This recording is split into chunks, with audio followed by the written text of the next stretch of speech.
Baklasin nyo. Tanggalin muna ang pinto. Tapos kunin ang mga kutsilyong pambiyak ng tambo sa loob. At hakutin lahat ng kahoy na estante.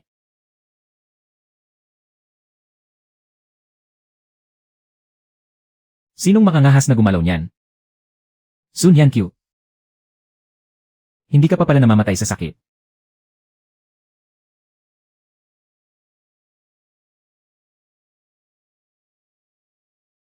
Ay.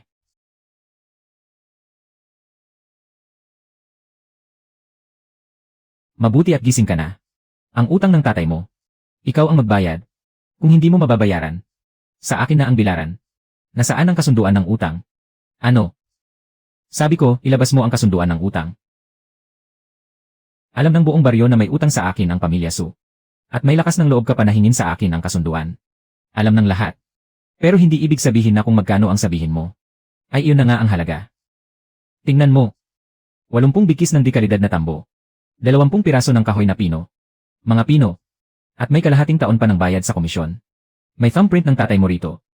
Hindi mo ito maitatanggi kahit gustuhin mo. 80 bikis ng tirang tambo. Ilang beses ipinadala. Paano ko matatandaan? 20 piraso ng kahoy na pino. Sino ang naghatid? Ang mga tauhan ko. Ano ang pangalan? Sun Hyun-kyu. Noong nabubuhay pa ang tatay mo. Hindi niya ako tinatanong ng ganyan. Bakit ko naman sasabihin sa'yo? Dahil gusto mong bayaran kita. Ngayong araw, hahakutin ko ito. Tingnan ko lang kung anong magagawa mo. Kilos. Kung sinong maunang gumalaw. Tatawagin ko agad si Direktor Tang. Hindi pa malinaw ang kwenta. At walang saksi mula sa komite ng baryo. Kung makangahas kayong maghakot. Pag nanakaw iyan ng gamit ng iba. Tingnan nga natin. Kung paano niya ito hahatulan.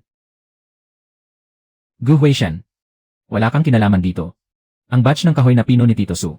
May 10 piraso na dumaan sa bodega ko. Ako mismo ang tumanggap. At itinala ko ito sa libro. Noong 3 ng Setyembre.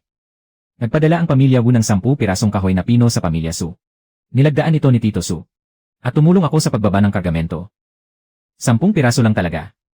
Bakit 20 piraso ang nakasulat sa kasunduan? Eksaktong doble ang nakasulat Nagpapatunay lang iyan na 10 piraso lang ang dumaan sa'yo.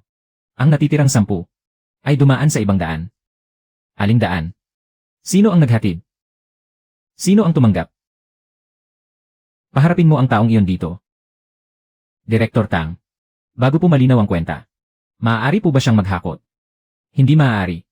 Direktor Tang, narito po ang itim sa puting kasunduan. Sabi mo ay nagpadala ka ng 20 pirasong kahoy na pino. Pero 10 piraso lang ang mapapatunayan ngayon. Kailangan mong magpakita ng patunay ng paghahatid para sa natitira. Paano naman ang 80 bigkis ng tirang tambo? Imbestigahan din natin ang tungkol sa tirang tambo. Titignan ko po ang mga talaan ng paghahatid ng tatay ko. At mag-aayos po ang komite ng baryo ng mga saksi. Pagkaraan ng 7 araw, iisa-isahin po natin ang pagtutuos. Paano kung hindi mo pa rin mabayaran pagkatapos ng 7 araw? Ibabalik ko ang dapat ibalik kahit ibenta ko pa ang mga kagamitan ko. Pero kahit isang pirasong kahoy lang ang idagdag mo, hindi ko iyan kikilalanin. Lene, lahat ng natitirang bayarin sa bayan ay kailangang dumaan sa kamay ko. Kung ganoon, buksan mo ng mabuti ang mga mata mo at panoorin mo. Tingnan mo kung ang mga magagawa ko ay kakailanganin pang dumaan sa mga kamay mo. Nyankyu. Galit na galit sa'yo si Wu Shenqiang dahil sa ginawa mo ngayon. Ano nang gagawin mo pagkalipas ng 7 araw? Ang gawaan na hindi man lang na itaguyod ng tatay mo. Kaya mo kayang itaguyod? Kung hindi ko kaya, ako mismo ang magsasara nito. Pero bago ko ito isara, walang sinumang makakakuha ng kahit isang sentimo mula sa pamilya Su. Kung hindi kukunin ni Wu Shenqiang ang mga paninda. Kanino mo ibebenta ang mga hinabing tambo? Hindi ko ibebenta ang mga hinabing tambo. Kung ganoon, ano ang ibebenta mo? Magkano ang mga kahoy, Kuya Gu? Ilang pirasong retaso lang ito. Walang gaanong halaga. Kahit walang halaga, dapat pa rin itong itala sa kwenta. Kailangan din ba itong itala, Nyankyu? Hindi nakakatakot ang magkautang. Ang nakakatakot ay kung walang sinumang makakapaglinaw nito. Kung ano ba talaga ang utang ko. CJ, pagkatapos kong kumpunihin ito, isusulat ko sa iyo ang halaga.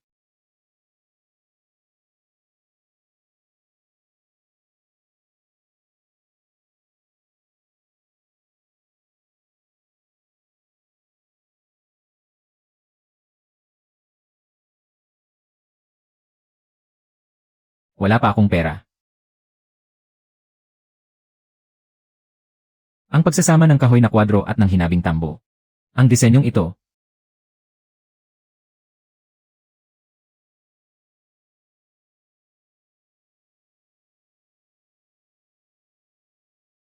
Maestra Layang.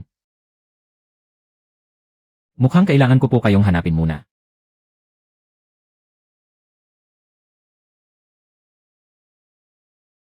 Pitong araw. Abangan kong lumuhod ka habang isinusuko ang gawaan.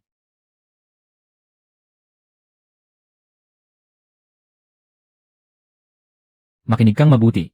Kung sino ang luluhod pagkalipas ng 7 araw, ay hindi pa natitiyak. Maghintay ka lang. Maghihintay ako. Sa susunod na makikinig ka ng patago, pumwesto ka ng mas malayo. Hindi matibay ang pintong ito.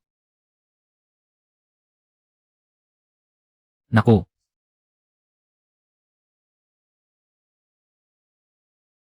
Matuto ka munang mag-lock ng gilid ng hinabi. Bago mo kitain ang unang pera para sa pamilya Su.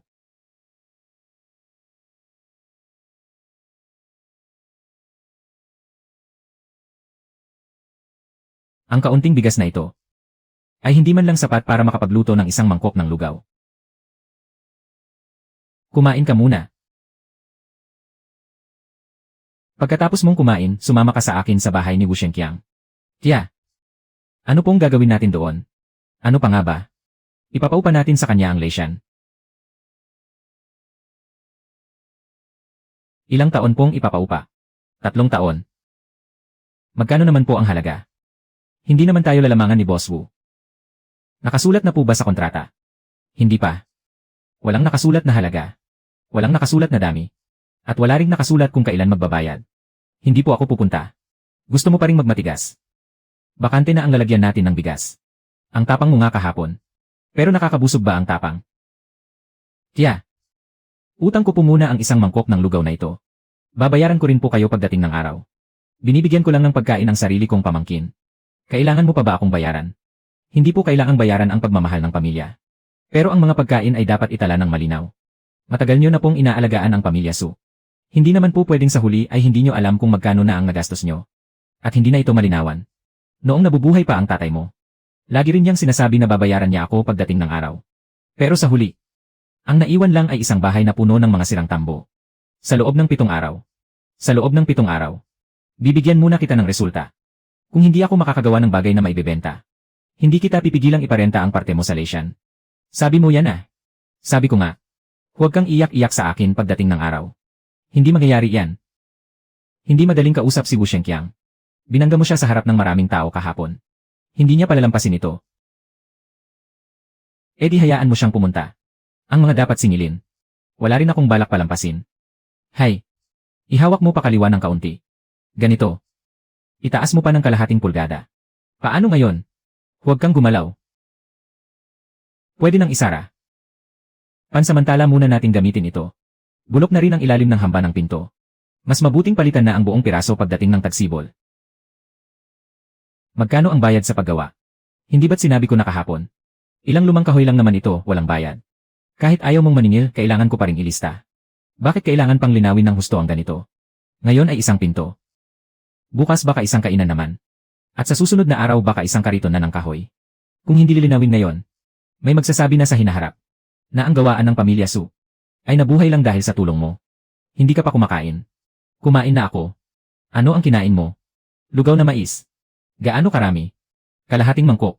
Kain na ba ang tawag doon? Kuya Gu, hindi ko pa nababayaran ang pag-aayos ng pinto. Kung mangungutang pa ako ng bigas, baka hindi ko na talaga mabayaran. Hindi ito utang. May 6 na lumang bubong ng bangka na pinalitan sa daungan. Bulok na ang malaking bahagi ng banig na SW. Pero may mga buo pa namang hibla sa loob. Tulungan mo akong kalasin ang mga pwede pang gamitin. Babayaran kita base sa dami ng makukuha mo. Magkano ang bayad sa bawat isa? Kapag natapos mo ang 6 na piraso, bibigyan kita ng 10 kilo ng bigas. Kanino mapupunta ang mga buong hibla? Sa akin. Paano naman ang mga bulok na hibla? Kung gusto mo, kunin mo. CJ, deal. Gusto ko lang linawin. Hindi madali ang trabahong ito. Hindi ko kailangan ng madaling trabaho. Ang kailangan ko ay yung mapapalitan agad ng pagkain. Kapag nakalas mo ang 2 piraso bago magtanghali, bibigyan muna kita ng paunang 2 kilo ng bigas. Kukunin ko na lang kapag tapos na ang lahat. Hindi ka ba nagugutom? Gutom. Kung ganoon, bakit nagtitiis ka pa? Hindi naman ako mamamatay sa gutom. Magtatrabaho na ako. Gamitin mo ito. Masyadong makapal ang dati mong kutsilyo. Masisira ang mga buong hibla ng SW. Ilista mo rin sa utang ang kutsilyo. Hiram lang ang gamit. Hindi kasama sa bayad. Pero kapag nasira mo, babayaran mo.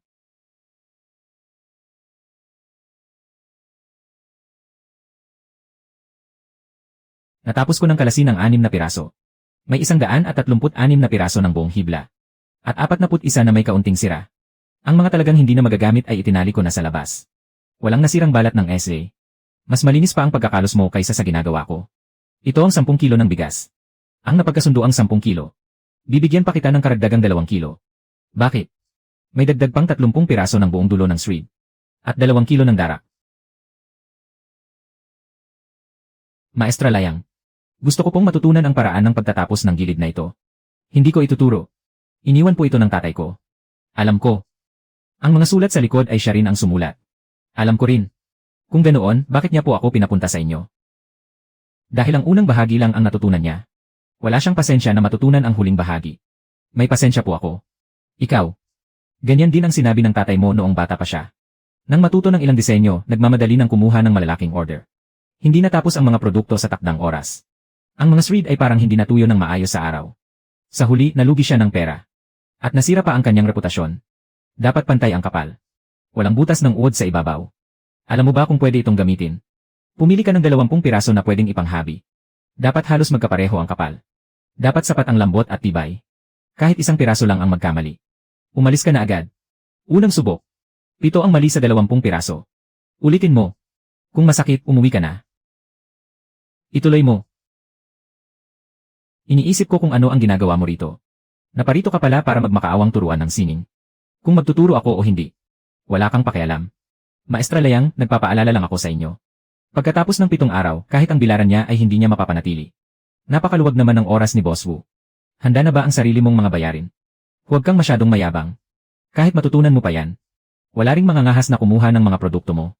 Kung gaano ka katakot, patunay lang na tama ang tinatahak kong landas. Ako, matatakot sa'yo.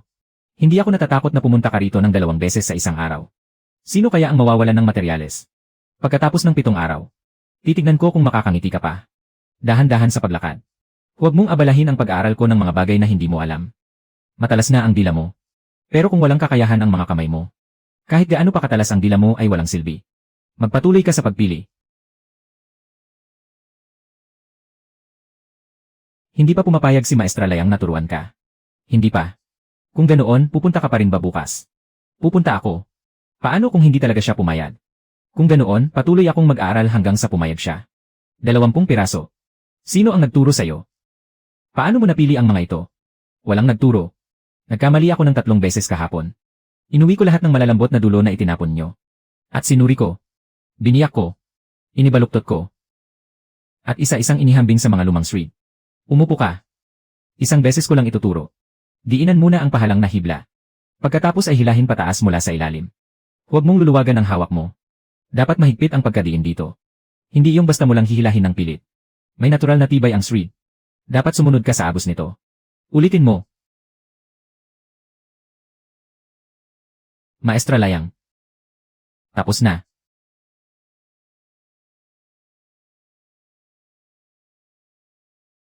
Kung ibebenta mo ang bagay na ito, hindi ito kikita. Kundi sisirain ito ang reputasyon ko. Saan po ako nagkamali? Hindi ka ba nagagalit? Kung magagalit po ba ako, may ayos nito ang gawa ko. Hindi. Kaya hahanapin ko muna kung saan ako nagkamali. Maluwag ang ilalim, tabingi ang gilid. Hindi rin pantay-pantay ang agwat ng mga hibla. Mukhang mahigpit dito. Pero ang totoo, hindi ito nakakapit ng maayos. Kung sinulid lang ang ilalagay, walang problema. Pero kung maglalagay ka ng ilang gunting, babagsak ang ilalim nito. Turuan niyo po ulit ako ng 1 pang beses. Sinabi ko na kahapon. 1 beses ko lang ituturo. Kung ganoon, gagawin ko sa harap niyo. At pagalitan niyo na lang ako kung may mali. Tama. Huwag niyo po akong pigilan, ipagpapatuloy ko ito. Lene. Ang lakas ng loob mo, Ibababa mo ang kamay mo. Diinan mo ang mga hibla. Huwag mong isipin na pantay na yan. Dahil may pilipit pa sa loob. Hindi parang tabla ng kahoy ang dulo ng hibla. Ano pong ibig ninyong sabihin? Kung gusto nitong pumunta sa kaliwa. Pero pilit mo namang hinahatak sa kanan. Pagkatuyo niyan, alin sa mabibiyak o mababaluktot yan. Kaya hindi ka pwedeng umasa lang sa panukat. Sa wakas, naintindihan mo rin. Ulitin po natin. Kuya Gu, pwede mo ba akong tulungang gumawa ng isang bagay? Ano yon? 4 na piraso ng kahoy. Nabubuo ng 1 parisukat. Sa loob, kada 2 pulgada. Lagyan mo ng marka. Ito ang magiging hulmahang kahoy. Para maipit ang mga hibla sa mga uka. Sa ganoong paraan, ang ilalim ng bawat basket ng pananahi ay magiging magkakasing laki. Hindi ka ba natatakot na pagalitan kanya at sabihing nagtatamad-tamaran ka? Pang-ayos lang ng sukat ang kagamitang ito. Pero ang pagpapakipot sa gitna, kailangan ko pa rin kamayin. Sa ganitong paraan, mas marami akong magagawang basket para makapagsanay. Hugasan mo muna ang sugat mo. Mamaya mo na yan ituloy. Walang oras. 7 araw lang ang ibinigay sa akin ni Wu Shenqiang. 5 araw na lang ang natitira ngayon. Kapag napinsala ang kamay mo, kahit isa wala kang matatapos. Inuutusan mo ba ako? Nagpapaalala lang ako. Ayos lang ang magpaalala. Pero ang magdesisyon para sa akin ang hindi pwede. Hugasan mo na ang kamay mo. Ako na ang gagawa ng hulmahan ngayon. Magkano ang bayad sa paggawa mo? Kahit sa maliit na bagay na ito, maniningil pa ako. Sige, ilibre mo na lang ako ng pagkain. Lugaw na pulang bigas.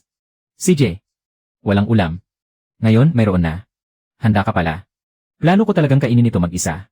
Pero ngayon, hati na tayo. Kain lang ito. Hindi ibig sabihin magkasosyo na tayo. Sabi mo, tapos na ang hulmahan. Matatag ito. Eksaktong 2 pulgada ang bawat uka. Walang labis, walang kulang. Maaaring magbago ang hugis ng kahoy. Kaya sa susunod, kailangan mong mag-iwan ng kaunting allowance. Alam mo rin pala ang tungkol sa sukat ng produkto. Hindi ko alam ang sinasabi mong produkto. Pero alam ko na kapag gumagawa ng kabinet, kailangang mag-iwan ng allowance. Mukhang ang hulmahang kahoy na ito ay hindi pwedeng sumunod ng eksakto sa sukat. Alam mo rin palang mag-adjust. Siyempre, kapag mali, kailangang baguhin. Bakit? Wala naman. Hindi ba masarap? Medyo marami ang tubig. Konti lang ang bigas. May trabaho pa bukas sa daungan. Mag-aayos ng 3 lumang banig. Gusto mo bang tanggapin, Kuya Gu? Magkano ang bayad? 5 kilo ng pulang bigas, tatanggapin ko. Ubusin mo muna yan bago tayo mag-usap. Baka kasi magbago ang isip mo. Ang mga ipinangako ko sa'yo. Bakit? Wala naman. Hindi masarap. Medyo marami ang tubig. Konti lang ang bigas. May trabaho pa bukas sa daungan. Mag-aayos ng 3 lumang banig. Gusto mo bang tanggapin, Kuya Gu? Magkano ang bayad? 5 kilo ng pulang bigas. Ubusin mo muna yan bago tayo mag-usap. Baka kasi magbago ang isip mo. Ang mga ipinangako ko sa'yo. Hindi magbabago ang isip ko.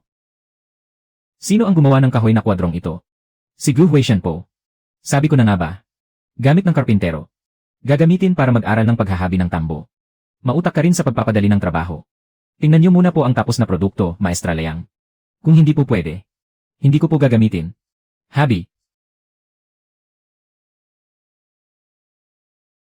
Masyadong masikip dito. Luwagan mo ng kaunti. Paano po ngayon, Maestra Liang? Pwede na. Ito ang mga piniling matandang tambo kahapon. Masyadong matagal na babad. Malambot sa labas pero marupok sa loob, palitan mo ulit.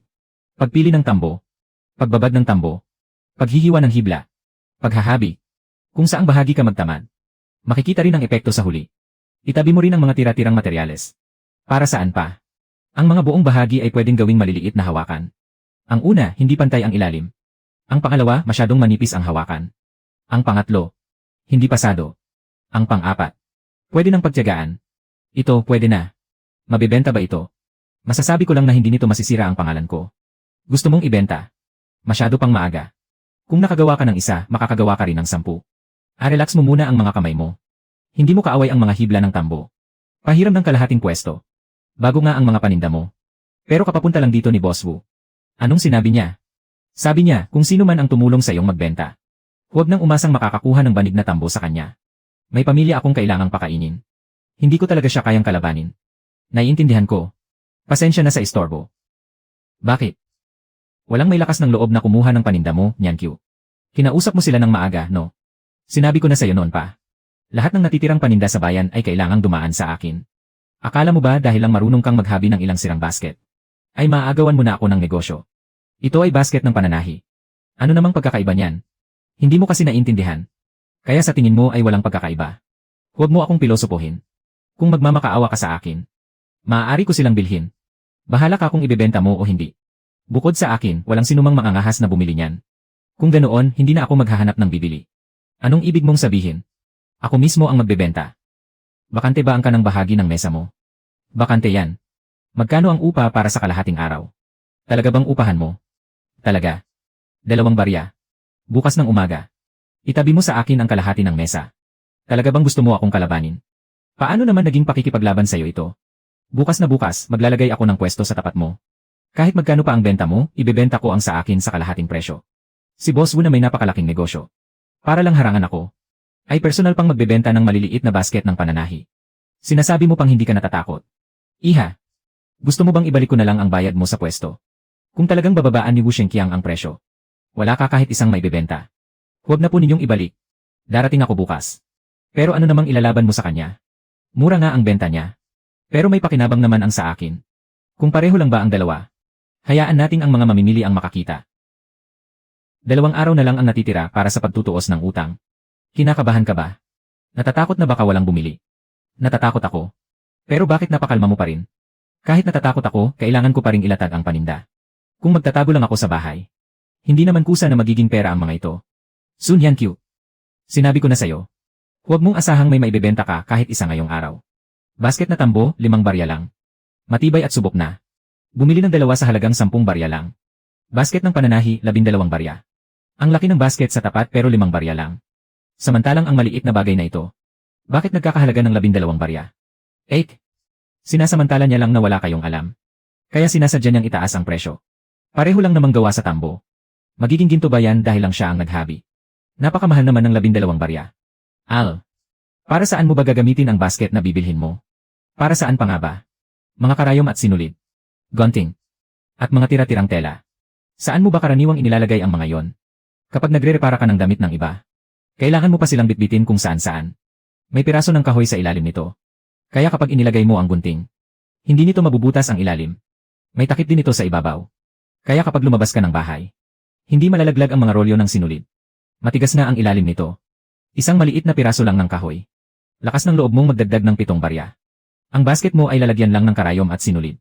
Pero ang basket ko ng pananahi. Ito ay espesyal na ginawa para sa mga nananahi. Iba ang gamit nito.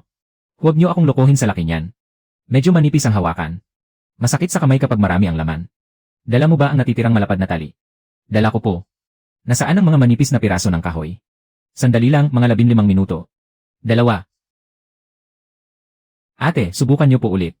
Subukan niyo po ito. Sa pagkakataong ito, hindi na masakit sa kamay. Magkano ito? 12 barya pa rin po. Ang basket ko na nagkakahalaga ng 5 barya. Ay doble ang laki kaysa rito. Gagamitin ko lang ito para sa mga karayom at sinulid. Bakit ko kailangan ng ganoon kalaki? Magkakalat lang ang mga gamit sa loob. Mahihirapan pa akong hanapin ang gunting. Kukunin ko na ito. Kung lumuwag man ang hawakan, ibalik niyo lang po rito. Ayusin ko po ng libre. Libreng ayos talaga. Dahil ako ang gumawa nito. Pananagutan ko kung may problema. Paano isasara ang takip na ito? Hindi ba mahuhulog ang ilalim na kahoy? May lock po ang takip. 2 barya lang pwedeng palitan kung masira. Ang ilalim na kahoy ay nakaipit sa loob ng frame. Hindi lang ito basta idinikit. Kung gusto niyo ng malaking sukat, pwedeng mag-down payment ng 2 barya. Kapag tapos na ang gawa, saka niyo bayaran ang balanse. Pwedeng dagdagan ng 2 hati. Gusto kong paghiwalayin ang karayom at sinulid. Pero kailangang dagdagan ng 1 barya. Magpapagawa ako ng isa. Ako rin magpapagawa. Sun Yanqiu. May 6 na piraso ng naka-order. Isulat mo ng malinaw ang sukat. Huwag lang ang dami. 5 barya. Bumili kayo ng 2 ngayon, may libreng isa. Boss Wu. Kahit magbigay ka pa ng 2 libre, walang silbi. Ang kailangan nila ay basket para sa pananahi. Hindi malaking basket para sa gulay. Ang mga taong ito ay naghahanap lang ng bago. Pagkabili at paggamit ng 2 araw.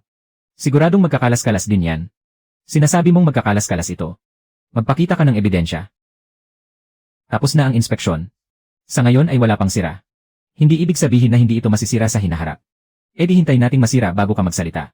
Ngayon, magbayad ka. Bawiin mo ang sinabi mo kanina. Boss Wu. Masyado kang naging mayabang sa mga sinabi mo. Huwag kang magsinungaling. Sige, mali na ang sinabi ko kanina. Sa susunod, kung walang ebidensya, manahimik ka na lang. Mainit ang ulo ko. Hindi sa lahat ng oras ay palalampasin ko ito. Benta na rin ba ito? Opo. May ilang katulong ako sa tindahan. Laging nagkakabuhol-buhol ang mga sinulid nila. Kaya mo bang gumawa ng 12 piraso na magkakasing laki? 6 na araw. Ibigay mo muna ang unang 6 na piraso. Ang natitirang 6. Kahit huli na ng 2 araw. Pero dapat pareho ang sukat. Ang hawakan. Dapat kasing lapad din ang binago mo kanina. Walang problema. Ubus na ang 10 piraso. May 18 pang order na natanggap. Hindi 18. 6 sa tingi. 12 sa patahian. Kabuang 18. Sinasabi ko sa'yo, 18 nga lahat. Medyo magulo ang isip ko. Unang beses kong magbenta ng paninda. Likas lang yan. Bumili ka muna ng 3 bagay. Isang lampara. Isang bagong regla. At isang matibay na libro ng kwenta. 10 pirasong kahoy ng pino. 30 talatag ng tambo. Sang-ayon ba ang 2 panig sa bahaging ito? Ang natitirang tambo at bayad sa komisyon. Kailangan pa nating suriin. Kumpirmahin muna natin at bayaran ang malinaw. Nasaan ang resibo? Aling bayad ba? Magkano ang dami? Kailan babayaran? Kapag naibigay na ang pera, tapos na. Bakit kailangan pa ng kasulatan? Kukunin mo ang pera. Pagtalikod ko sasabihin mong di pa ako nagbabayad. Hindi ako pumapayag. Ayan, pwede na ba? Kulang pa ng isang linya. Ano? Ang halaga ng mga kagamitang ito ay ganap ng nabayaran. Hindi na pwedeng singilin pa ulit sa hinaharap. Huwag kang masyadong abusado. Hindi ako nag-aabuso. Nagsisiguro lang ako na malinis ang kwentahan. Nasa akin pa ang pera. Makatuwiran lang na humingi siya ng resibo. Kumolekta ka ng pera. Dapat lang na pumirma ka. Sa'yo ang pera. Akin ang resibo. Simula ngayong araw. Bayad na ang bahaging ito. Tingnan mong mabuti. Pumirma na ang tiya mo. Ang buong lesya ng tambo ng pamilya Su. Ang karapatan sa pamamahala sa loob ng 3 taon. Ay akin na lahat. Kaya, ang papel na ito. Pumirma ka ba talaga rito?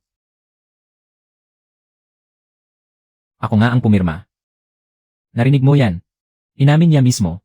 Ang 3 taong karapatan sa latya ng pamilya Su. Akin na ngayon. Inamin niyang pumirma siya. Pero hindi niya sinabing sa'yo na ang buong lesyan. Malinaw na nakasulat sa papel. Pangunahing pamamahala sa lesya ng pamilya Su sa loob ng 3 taon. May pirma at tatak ng daliri ni Zumeon. Gusto mo pang itanggi? Kaya, ano ang sinabi niya sa'yo bago ka pumirma? Sinabi niyang nasasayang lang ang lesyan kung nakatwang. Siya na ang bahala sa pagputol at paghakot.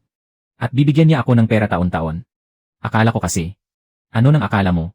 Akala ko ang kalahati ko lang ang ipapaupa ko. Kasinungalingan yan. Ang sinabi ko, ang buong lasya ng pamilya Su. Paupahan ko muna sa iyo ang bahagi ko. Sabi mo pa hihintay nating magising siya. Bago tanungin ang desisyon niya. Magkano ang renta? Ano? Ang nakasulat lang sa kontrata ay taunang bayaran. Walang nakalagay kung magkano kada taon. Walang malinaw na batayan ng halaga. At wala ring hangganan ng lesya na nakasaad. Gagamit ka ng papel na hindi man lang nakatala. Ang eksaktong presyo at sakop. Para lang angkatin ang buong lesyan. Pinagkasunduan na namin ito ng tiya mo noong una pa. Ang napag-usapan na nilalaman. Bakit ayaw mong isulat? Wala kang karapatang turuan ako sa mga ginagawa ko. Kung ganoon, huwag mong gamitin ang papel na ito. Para singilin ako. Direktor Tang. Nasa hustong gulang na ako. May parte rin ako sa latya ng tambo. Hindi pwedeng ipaupa ni Zumeon. Ang parte ko kasama ng sa kanya. Nakasulat ang parte sa lumang talaan ng baryo. Hanapin muna natin ang talaang iyon. Ang lumang talaan na yon mula ilang taon na ang nakaraan. Tagal nang nawawala kung saan-saan. Kung hindi mahanap, kailangang sundin ang kontrata. Nahanap na. Ang lesyan sa silangan ng baryo ng Liuxi. Tama. Ang pinirmahan ko ay para lang sa kalahating parte ng pamilya Zhu. Ang kalahating parte ni Nyankyu. Hindi ako pumayag. Pamilya naman sila. Magpamilya na, bakit nagkahiwalay pa ang sayo at sa kanya? Sa lohika mo. Pamilya rin kayo ng kapatid mo. Pwede ko rin bang lapitan ang kapatid mo? Para ipaupa ang tindahan nyo. Diretsuhin na natin. Ang parte ni Zumeon, siya ang magdedesisyon. Sa parte ko, walang sinumang pwedeng pumirma para sa akin. Bisa lang ang kasunduang ito sa kalahating parte niya. Ang natitira. Huwag mo nang pangarapin pa. Hindi ako kukuha ng sobrang paninda kahit kanino. Bakit, nanghihinayang ka? Araw-araw kang tumutulong sa dalagang hindi pa kasal. Nag-aayos ng pinto at gumagawa ng hulmahang kahoy. Hindi ka ba natatakot sa chismis ng iba? Hayaan mong magsalita sila. Nagtatrabaho siya para sa akin. Nagbabayad ako ayon sa resibo. Nag-iingat lang laban sa'yo. Bakit mo pa itinatala ito? Gagamitin ko lang ang talaan ngayon. Para humingi ng hustisya sa bayan. Naiinggit ka sa negosyo ko. Naiintindihan ko. Pero ang gagamitin ang reputasyon ng lalaki't babae para mangipit. Hindi ko palalagpasin yan. Sino ang naiinggit sa pagbenta mo ng 10 sirang basket? Iniisip mo talagang malaking negosyante ka na. Kung hindi ka naiinggit, huwag mong masyadong bantayan ang pwesto ko. Pag-usapan na natin ang seryosong bagay. Pwedeng ipahiram ang kalahating lesya ni Zumeon. Pangalawa, isulat ng malinaw ang taunang upa. Pangatlo, linawin ang petsa ng pagbabayad. Dahil kung hindi isusulat ng malinaw, hindi ko na ito ipauupa. Gusto mong magbago ang isip. Hindi ako nagbabago ng isip. Pero hindi mo pwedeng abusuhin. Hindi ko naiintindihan ang mahahabang pangungusap na yan. Baka may desisyonan mong isama rin ang parte ni Nyankyu. Kung hindi malinaw ang upa, mas gusto ko pangako na lang ang mag-ani ng tambo. Idugtong na ito ngayon. Para sa hinaharap, walang sinuman ang maguguluhan. Ang upa ay ayon sa unang pinagkasunduan. Magkano ba ang unang pinagkasunduan? Isa na namang kwenta. Na ikaw lang ang nakakaalam. Kaya, sa bayan ngayon para sa mga naaning tambo. Magkano ang bawat tali? Hindi ko alam. Magkapareho ba ang upa at ang presyo ng pagbili? Siyempre hindi. Kaya ngayon, ang pag-uusapan lang natin ay ang paggamit sa lesyan. Ikaw ang bahala sa pag-ani at pagbibiyahe. Magbayad ka ng permanenteng upa taon-taon. Nananaginip ka ng gising. Kung ganoon, huwag nang ipaupa. Kay Zumeon ang lesyan. Pwede siyang kumuha ng taong mag-aani. At ibenta rin ito ng pertali nang hindi umaasa sa upa. Hindi pwedeng hindi ikaw. Kung hindi malinaw ang presyo, hindi ko upahan. Magdagdag ka pa ng isa. Limitado lang sa bahagi ng pamilya Zhao sa silangan. Gagamiting hangganan ang 3 lumang tuod ng punong arbol. Gagawa ng 3 kopya ng kontrata. Kukuha ng tig-isang kopya ang bawat panig. At iiwan ng isa sa opisina ng baryo. Ngayon, malinaw na. Ano naman kung maipagtanggol mo ang kalahati? Walang tutulong sa iyo na mag-ayos ng natitira. Titignan ko kung ilang araw ka tatagal. Huwag mo nang alalahanin yon. Asikasuhin mo muna ang kalahating inupahan mo. Kapag lumagpas ka kahit sa isang tuod ng hangganan, papanagutin kita. Niyan Q. Nagtatampo ka ba sa akin? Nagtatampo ako dahil hindi mo muna sinabi sa akin bago ka pumirma. Nagtatampo ako dahil naniwala ka lang sa salita niya. Pero nagpapasalamat pa rin ako sa pag-aalaga mo sa pamilya Su sa nakalipas na mga taon. Nung may sakit ang tatay mo, ang pambili ng gamot, pagkain at panggatong. Lahat iyon ay galing sa sarili kong bulsa. Hindi ko naman gustong agawin ang lesyon mo. Magkano ba ang kabuang na ipatalo nyo? Paano ko pa ipagpapatuloy ang pagbibigay kong? Maging ang sarili kong pamilya ay madadamay at mababaon sa hirap. Kung ganon, magsimula tayo sa mga natatandaan mo. Magkano sa pagkain? Magkano sa gamot? Magkano sa panggatong? Kung may resibo, isulat batay sa resibo. Kung walang resibo, isulat ang tantyang halaga. Pagkatapos ay maghanap tayo ng saksi para kumpirmahin ito. At syempre, babayaran ko kung ano ang dapat bayaran. Naging malinaw ka na sa wakas. Pwedeng-pwede mo akong tulungan sa hinaharap. Pero ang magdesisyon para sa akin, hindi pwede. Maraming salamat sa pagtulong sa akin sa paglipat ng mga talaan kanina. Inutusan lang ako ni Direktor Tang na ilipat ang mga yon. Bukas, kailangan ng 12 kahoy na base para sa lalagyan ng karayom at sinulid. Trabaho ito ng baryo. Pare-pareho ba ang sukat ng lahat? Pwede mong sukatin. Kapag may kaunting pagkakaiba, hindi na maituturing na isang pangkat ang 12 pirasong iyon. Talagang hindi ka nag-aatubiling maging prangka. Lahat ay pumasa sa pamantayan. Ilista mo ang gasto sa kahoy na base. Ihiwalay mo ang bayad sa kagamitan at sa serbisyo. Siyempre, hihiwalay ko.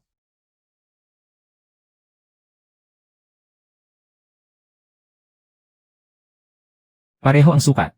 At matatag din ang hawakan. Kumuha na ng sapat na order ang tindahan ng tela. Ihatid muna natin ang mga paninda. Pagbalik natin, saka natin gagawin ang mga paunang order ng ibang customer. Ito ang mga sri na pinutol ko mula sa akin. Gamitin mo muna ito. Paano natin ito kukwentahin?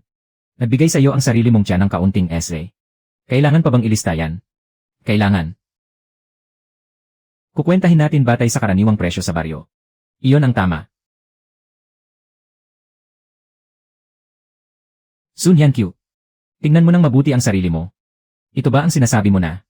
Mananagot ka kapag may naging problema. Ilang araw ko palang itong nabibili.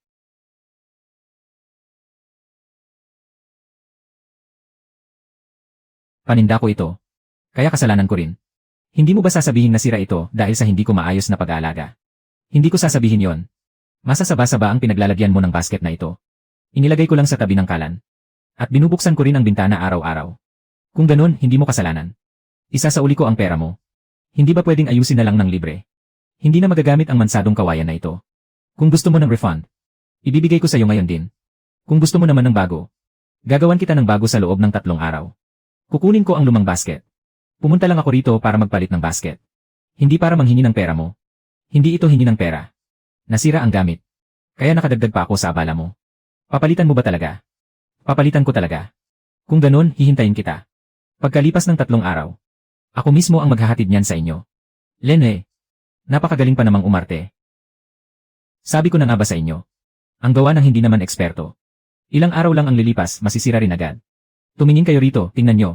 Ito ang magandang kalidad na ibinebenta ni Sun Hyun-kyu. 12 barya ang isa. Mas higit pa sa doble ang presyo kaysa sa basket ko. Ang resulta, hindi pa nga nagagamit ng matagal. Inamag na agad. Wu Shenqiang. Lupa ito ng pamilya Su. Ibaba mo yan. Bakit? Porket pumalpak ang gawa mo, bawal na magsalita ang iba. Akin na yan. May amag na ito. Hindi mo na kailangang patunayan pa yan. Inaamin ko naman. Inaamin mo. Kung sira, di sira. Isasauli ko ang pera. At gagawin ko itong muli. Bakit, bukod sa pagtayo dyan at pagtawa sa kapahamakan ng iba? May iba ka pa bang alam gawin? At least ako, hindi nagbebenta ng inamag na paninda. Kung may problema sa paninda mo, pabayaan ang buyer mo ang magreklamo sa'yo. Ang pumunta rito ngayon, ay buyer ko. Gusto kong makita kung paano mo ulitin ang gawa mo. CJ, huwag na kayong mag-abala.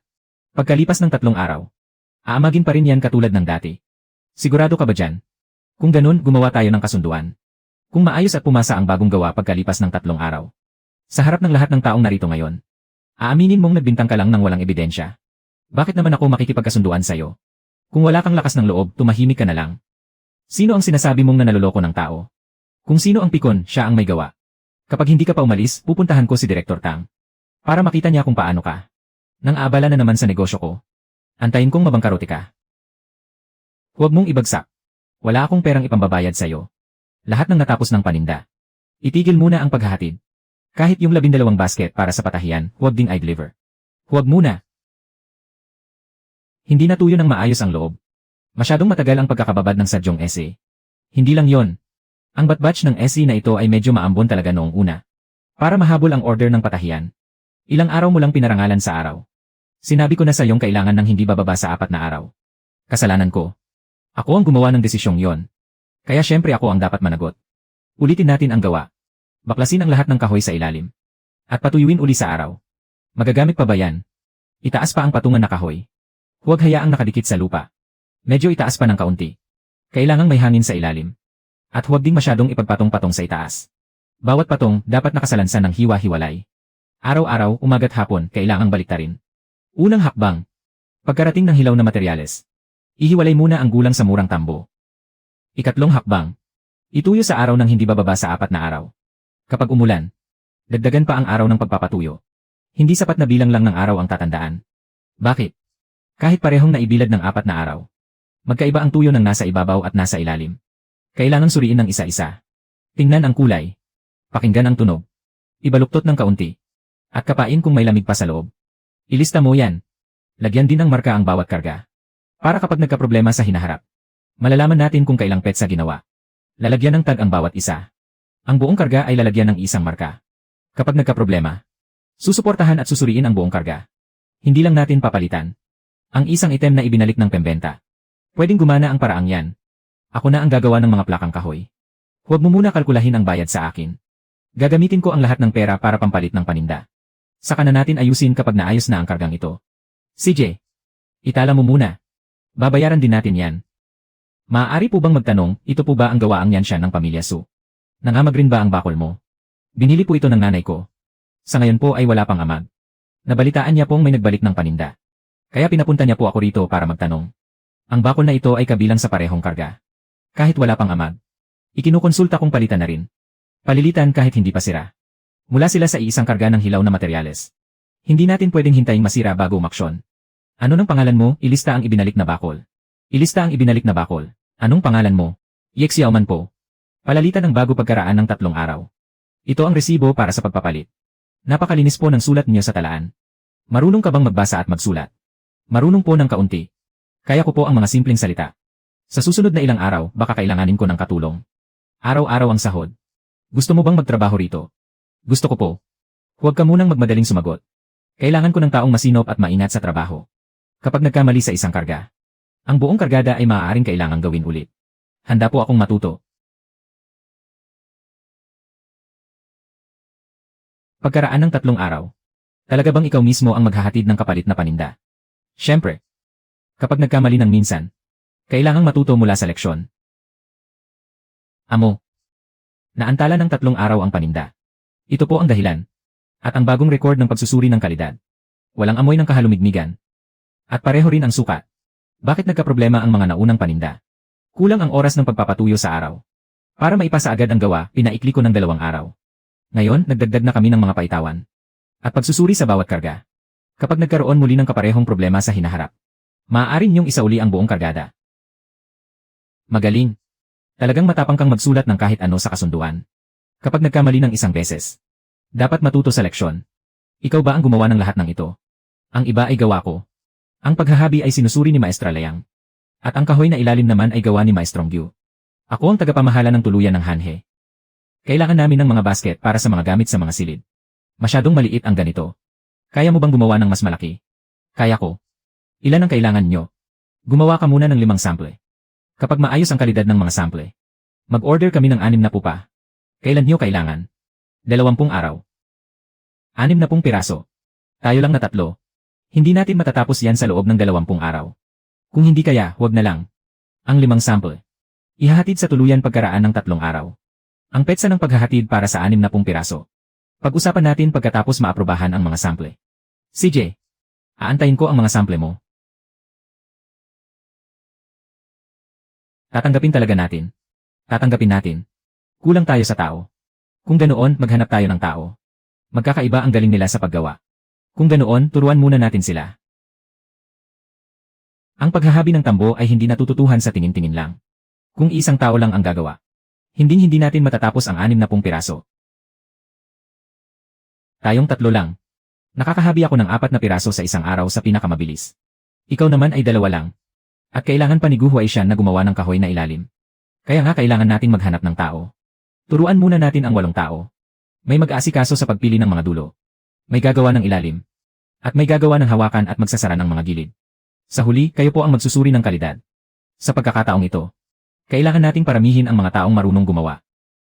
Naghahanap ng tao ang gawaang Yanshan. Mag-aaral na nga ng sining, may bayad pa. Ang hindi tapos na gawa ay hindi ituturing na produkto. Ang mga materyales ay ibibigay ng gawaan. Paano kung hindi namin matutuhan? Kung pagkatapos ng 3 araw ay hindi nyo pa rin matutuhan? Maaari na kayong umalis. Pero babayaran pa rin ang sahod niyo sa unang 3 araw ng pagsasanay. Paano naman kung natutuhan namin? Tapos ayaw nyo na sa amin. Ang mga pangalan ng papasa sa pagsusulit ay ililista sa talaan. Kapag may mga order, tatawagin namin kayo base sa pagkakasunod-sunod ng listahan. Mayroon ka ba talagang malaking order na 60 piraso? Wala pa.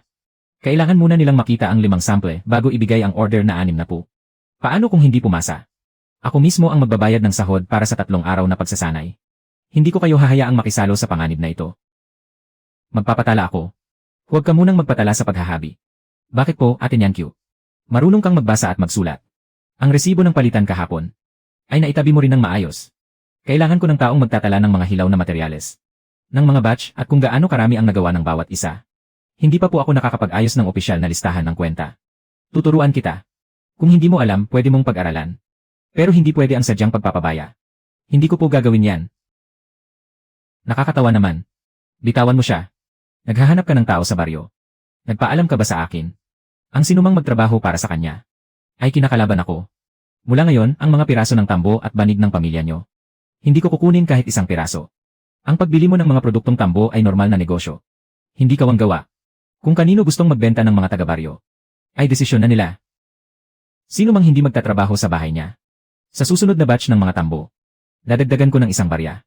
Dagdag na 1 barya sa bawat bigkis. Gaano katagal? Kaya mo bang isulat yan? Kung totoo ang sinasabi mo, isulat mo. Isulat mo ng malinaw na may dagdag na 1 barya sa bawat bigkis. At isulat mo kung gaano ito katagal. Wala akong dalang selyo ngayon. Pwede na ang pirma o bakas ng daliri. Wala akong oras para makipaglaro sa'yo. Kaya naman ang bayad sa pagsasanay ay nakasulat sa kahoy na papan. Habang ang mataas na presyo ni Boss Wu ay hanggang salita lang. Magsalita ka ng maayos. Huwag kang humawak ng kung ano-ano. Araw-araw mo siyang sinusundan. Ano bang napapala mo sa kanya? Gumagawa ako ng gawaing karpintero. At nagbabayad siya ayon sa napagkasunduan. Kung gusto ninyong magbenta ng mga produkto kay Boss Wu, pwede naman. Kung gusto ninyong pumunta rito para matuto ng sining, malaya rin kayong pumunta. Hindi ko pinipilit ang kahit sino na magtrabaho lang para sa akin. Pero kapag pumasok kayo sa gawaan, bawal magnakaw ng mga materyales. Bawal mandaya sa mga talaan. Ang mga may sirang produkto ay hindi pwedeng ipasa bilang maayos. Sino mang lumabag sa patakaran ay kailangang umalis. Hinto. Masyadong malambot ang tambong ito. Sino ang nagpahintulot sa iyo na ihalo ito? Hindi dahil matuwid ito ay pwede na itong gamitin. Pumili ka ulit. 3 araw na pagsasanay. Babayaran pa rin ang sahod. Pero ang maayos at may sira, dapat ay malinaw nang nakahiwalay mula sa unang piraso pa lang.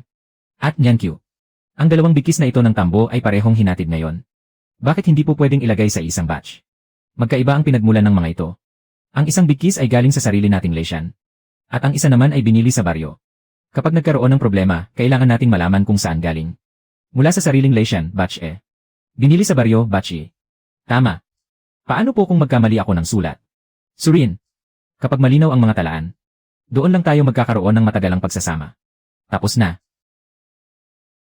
Talagang hindi ka nahiya sa akin, ah. Gagamitin ito ng 8 tao. Kahit kaunting pagkakaiba lang ay makakaapekto sa buong batch. Lahat ay maayos. Ilista mo ang bayad sa mga hulmahang kahoy. Nailista ko na. Master Gyu. 8 hulmahang kahoy. Magkahiwalay na isinulat ang materyales at bayad sa paggawa. Mabilis mo siyang naturuan. Sino ang gumawa nito? Ako po. Bakit ito nakalagay sa ilalim ng mga maayos na produkto? Natakot po kasi akong walang matapos kahit isa ngayong araw. Kaya hindi ako mababayaran. Babayaran pa rin ang sahod para sa 3 araw na pagsasanay. Pero ang mga may sirang produkto ay hindi pwedeng ituring na tapos na produkto. Kung hindi maayos ang gawa, pwede itong ulitin. Pero hindi pwedeng sadyang itago ang mga depekto. Hindi ko na po ulitin. Sa susunod na mangyari pa ito, umalis ka na agad sa gawaan. Narinig niyo ba ako? Hindi bale nang mabagal ang kamay. Pero kung baluktot ang puso, wala nang makapagtuturo sa'yo. Narinig po namin.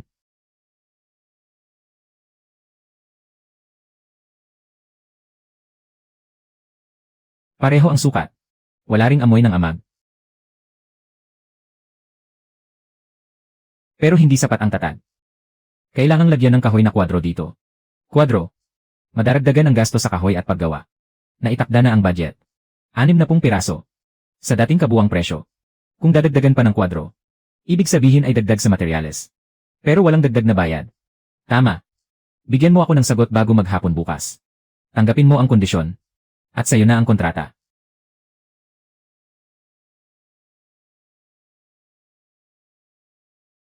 Lulugi ang order na ito. Hindi ko tatanggapin.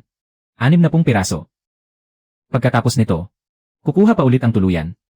Kaya balak mong gawin ng libre. Gagamit ako ng mga tirang kahoy. Huwag mo na ring bilangin ang bayad sa akin. Guhweishan. Ulitin mo nga ang sinabi mo. Kunin muna natin ang order. Saka na tayo unti-unting magtaas ng presyo. Saka na. Kung sa unang beses ay nakuha ng kliyente sa presyong iyon, ang basket na may kwadro, bakit sila papayag na magtaas tayo sa susunod? Bakit sila papayag na magtaas ng presyo sa susunod? Kung gusto mong magtrabaho ng libre ngayon, hindi ibig sabihin na lahat ng karpintero ay dapat mag-abono. Ano bang pinagtatalunan nyo? Hindi biro ang trabahong ito. Kailangang tabasan ang mga gilid para sa kwadro. Kailangan pa itong lihain mabuti. Kung hindi maniningil si Kuya Gu, sa listahan ng kwenta, akalain na walang gastos ang kwadro. Kapag iba na ang gumawa sa susunod, doon nalalabas ang butas sa bulsa. May punto ang batang ito. Unang uri ang pangkaraniwan. Gawa lang sa array. Walang kwadro. Mananatili ang presyo. Pangalawang uri ang matibay. May dagdag na kwadrong kahoy sa gilid. Tatas ang presyo ng 20%. Pangatlong uri ang pangbisita. Mas mataas ang presyo ng 50% kaysa sa karaniwan. Pipili kaya talaga ang tuluyan. Hindi naman sa gusto lang nila ng mura. Takot lang silang gumastos ng malaki. Pero hindi naman makukuha ang kailangan nila. Paano kung wala silang piliin sa mga yan? E di huwag tanggapin. Magpapagod tayo ng kalahating buwan. Tapos sa huli ay tayo pa ang may utang sa pasahod. Habang dumarami ang ganitong order, mas mabilis tayong babagsak. Tara. Saan tayo pupunta? Makikipag-usap sa presyo. Pag-usapan natin batay sa totoong puhunan.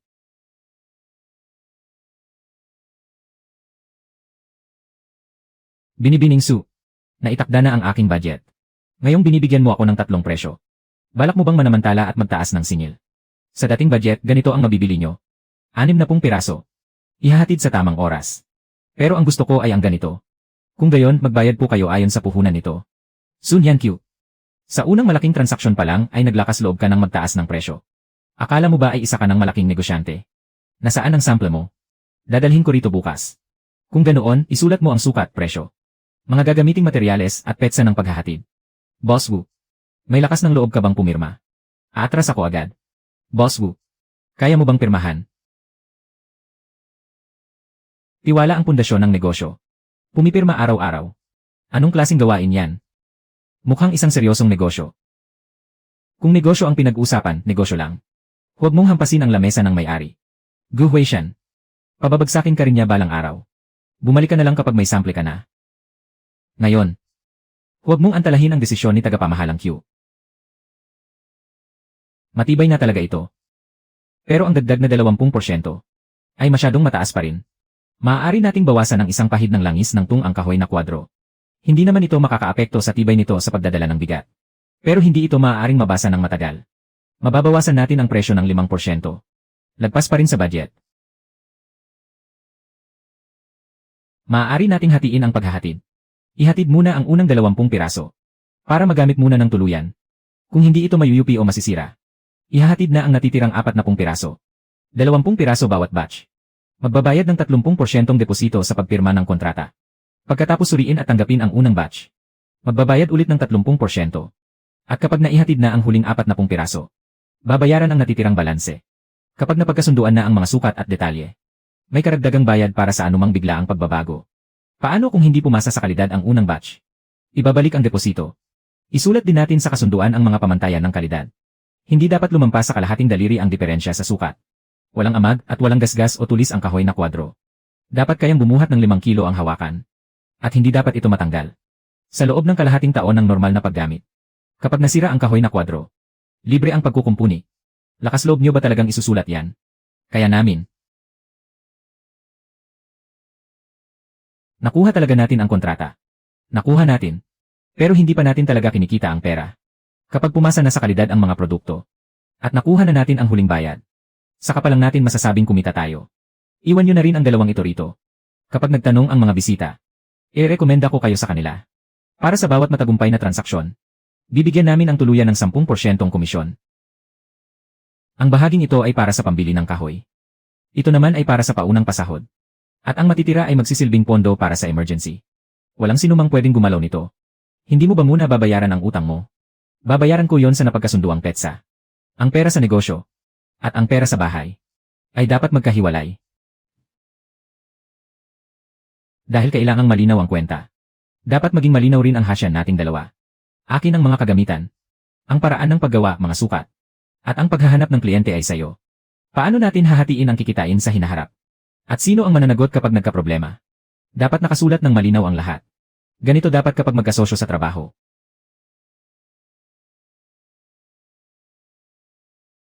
Para sa mga mahalagang desisyon, dapat sumang-ayon muna tayong dalawa bago kumilos. Sino man ang sariling magdesisyon na tanggapin ang paluging presyo. Kung sino ang nagkamali, siya ang magpapasa ng lugi. Ang bahaging ito ay tungkol sa'yo. Alam ko. Kaya nga ipinasulat ko sa'yo.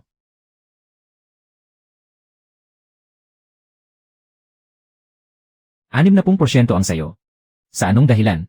Umaasa sa iyo ang pagtanggap ng order, disenyo at pamamahala. Ang mga kagamitan mo, kasanayan at transportasyon ay hindi rin naman nakuha ng ganoon lang. Nangako tayong magiging pantay na kasosyo. Kaya dapat kalahati sa bawat isa. CJ. Simula sa araw na ito, hindi sa kung sino ang nagligtas sa kung sino, kundi magkasosyo na tayo. Punong Su. Maestrong Gyu. At pakiusap, huwag ka nang magdesisyon ng mag-isa. Ha? Huaishan, nailigpit mo na ba ang mga gamit mo? Sino po ang hinahanap niyo? Ako ang kanyang pangalawang tiyo. Si Gu Xiaoyi. Magsisimula na ang klase sa gawaan ng kahoy sa bayan sa Makalawa. Pumayag na si Huaishan na sumama sa akin para mag-aral ng 3 buwan. Aalis ka ng 3 buwan. Balak ko sanang sabihin sa iyo ngayong gabi. Kapipirma pa lang ng kontrata. At kabubukas pa lang ng gawaan. Pero naitakda mo na pala ang araw ng pag-alis mo. Gu Huaishan.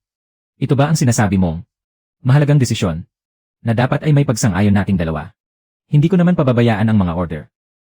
Bago ako umalis, tatapusin ko ang paggawa sa lahat ng kahoy na kwadro. 60 kahoy na kwadro. Sa loob ng 2 araw. Hindi ka na ba matutulog? Maaari kang umalis. Pero hindi mo ako pwedeng pangunahan sa desisyon. Hindi mo sinabi sa akin. At basta mo na lang ibinigay ang pasya mo. Hindi iyan pag-aalala na baka mahirapan ako. Saan ka nagkamali? Hindi ko dapat inilihim sa'yo.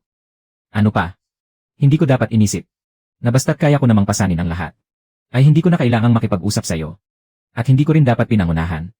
Napipigilan mo ako. Yan Q, patawad. Tinatanggap ko ang tawad mo. Pero hindi pa nalulutas ang problema. Ang ikatlong pangkat na may 20 piraso ay dapat maihatid pagkatapos ng 12 araw. Kapag umalis na si Huaishan, sino na ang gagawa ng mga natitirang kwadro? Kaya po ba itong gawin ng inyong gawaan ng kahoy? Kaya naman. Kaya lang, may iba pa kaming ginagawa. Hindi ko po hahayaang gawin nyo ito ng walang bayad. Kami ang magbibigay ng tela. At babayaran namin kayo sa bawat kwadrong matatapos. Kahit sa sariling pamilya, ganyan ka pa rin ba kahigpit magkwenta? Dahil nga po kapamilya. Kaya mas dapat nating linawin ang kwentahan. Noon nga po, dahil hindi malinaw ang kwentahan. Halos nalamangan na tayo ni Wu Shenqiang. CJ. Subalit 40 piraso lamang ang kaya kong matiyak. Ang unang pangkat na may 20 piraso. Ako na ang gagawa. 10 piraso lang ang gagawin mo. At ang natitirang 10 ay gagamitin para ituro ang paraan. Ituturo kanino? Ituturo sa akin kung paano mag-inspeksyon. Kapag wala ka, kailangan ko man lang malaman kung anong mga produkto ang pwedeng tanggapin. At kung ano ang dapat tanggihan. Si Maestra Layang ang bahala sa kalidad ng mismong basket.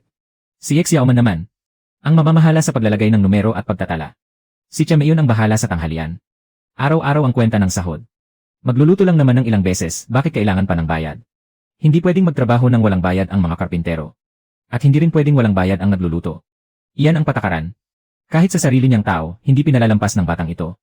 Hindi ko hahayaang ang pagod ng kahit sino ay mabaliwala lang sa salitang tulong.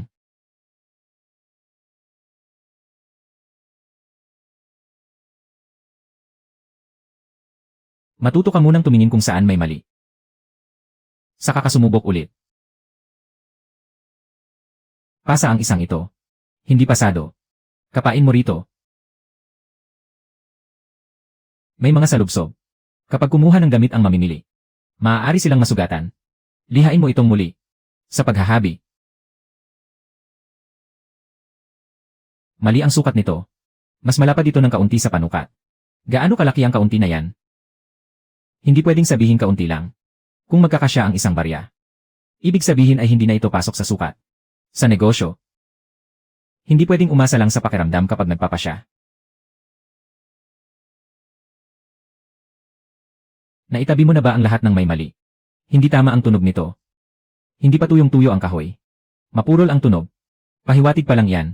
Sa huli, kailangan pa ring tingnan ang kulay ng kahoy at ang tabas nito. Mabilis kang matuto. Dahil handa akong umamin kapag hindi ko alam ang isang bagay. Magtanong kapag hindi alam. Itama kapag nagkamali. Mas mabuti na yon kaysa maglihim sa kasosyo. Nasiyasat na ang unang batch ng mga kwadrong kahoy. Ang mga natitira ay gagawin ni Tio batay sa modelo. Mag-aral ka ng mabuti nang walang inaalala. Ako na ang bahala sa mga order. Bakit? Hindi pa tapos ang mga order. Pero nauna nang umalis ang lalaki. Pumunta siya sa bayan para mag-aral ng pagkakarpintero. Pagbalik niya pagkatapos mag-aral, mas gagaling pa ang kasanayan niya kaysa ngayon. Kung wala siya, tingnan natin kung paano ka magde-deliver ng mga produkto. Gagamitin ko ang kontrata. Gagamitin ko ang paghahati ng trabaho. At ang mga produktong ginawa ayon sa pamantayan. Kung magkaroon ka ng problema, magpahatid ka ng mensahe sa akin. Magpapadala ako ng mensahe. Pero hindi para pauwiin ka para ayusin ang gulo ko. Kundi para sabihin sa'yo na mag-isip tayo ng paraan ng magkasama. CJ, matutuhan mo sana ang lahat ng dapat mong matutuhan. Huwag mong sayangin ang ibinayad nating 3 buwang sahod. Masusunod tagapamahala Su. Ang sukat. Tingnan muna ang sukat. Suriin ito ayon sa kontrata. Isa-isahin natin.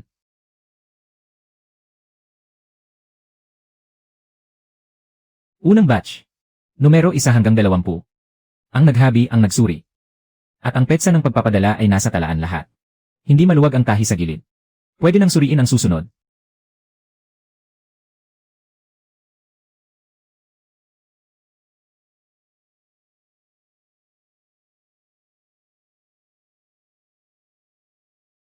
Ang unang batch. Tinatanggap ko na.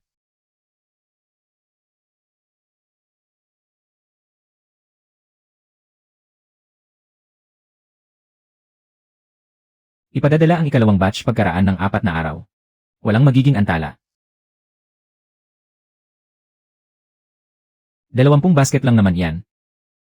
Akala mo ba talaga ay matatag ka na? Kung matatag man ako o hindi.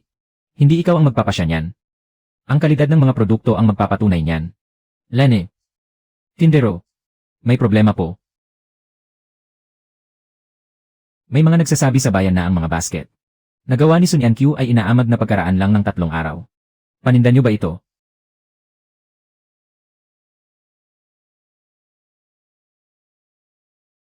Hindi kami ang gumawa nito. May mga numero ang mga paninda namin. Wala nito ang isang ito.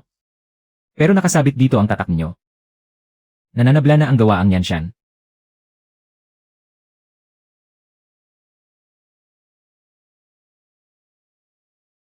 Sinong nagsabing gawa ko ang panindang ito? Nakaukit dito ang gawaang yan siyan. Kung hindi sayo, kanino pa ba? Dahil lang ba nakaukit ang pangalan? Patunay na agad. Yexiaoman. Kunin mo ang orihinal na produkto. Ang ilalim ng mga basket namin ay gumagamit ng cruise na lock na tahi. May 3 dulo ng kawayan sa gitna na umiipit sa gilid. Ang ganitong uri ng tahi. Kahit may kulang na isa, hindi pa rin masisira. Ano naman kung magkaiba ang paraan ng paghabi? Sino bang nagsabing isang paraan lang ng paghabi ang pwede niyang gamitin? Ang bawat batch ng paninda namin ay may takdang sukat. Ang batch na ito para sa tuluyan ay ang matibay na uri. Ang sukat ng bibig ng basket, kapal ng kahoy na kwadro, at lapad ng hawakan, ay nakasulat lahat sa kontrata. Walang kahoy na kwadro ang isang ito. Hindi ito bahagi ng order ng tuluyan. Sa loob ng bawat basket namin, mayroong nakasulat na numero. Unang batch. Numero 17. Ito ang idinagdag ni X Yauman noong gumagawa siya ng talaan. Iba-iba ang kulay ng bawat batch. Asul na tali ang sa unang batch. Peke na ang paninda. May sadyang nanggagaya sa pangalan natin. Siya ang nagdala nito rito. Hindi ako naparito para manghingi ng pera. Talagang inaamag na ang basket na ito. Naniniwala akong nakabili ka ng sirang paninda. Saan mo ito binili? Sa tindahang Wujay. Benta ng mga lumang paninda. Pwedeng palitan sa loob ng 7 araw. Maraming ibinebenta ang Wujay. Nagpapatunay lang ito na bumili siya ng paninda sa akin. Tama ka. Pero kung papel lang na ito ang basehan, hindi pa sapat. Ipatawag si Direktor Tang. Pumunta rin kayo sa kanlurang pamilihan ng bayan. Kunin ang rehistro ng pwesto sa araw na yon. At sequestrate ang mga natitirang paninda. Sun Yankyu. Sa anong karapatan mo ay sequestrate ang mga paninda ko?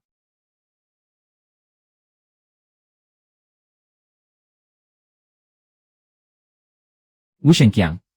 Nagbenta ka ng inaamag at lumang paninda. Tapos nagpanggap ka pang gawa ito ni Yankyu. Buwan. Pangalan mo ang nakasulat sa rehistro ng pwesto. Ang resibo ng pagpapalit ng paninda ay sa Wuji mo lang. Nasa bodega mo rin ang mga paninda. Hindi ako ang nagkabit ng mga tatak na yan. Gawain yan ng sarili kong tauhan. Kanino napupunta ang kita sa benta?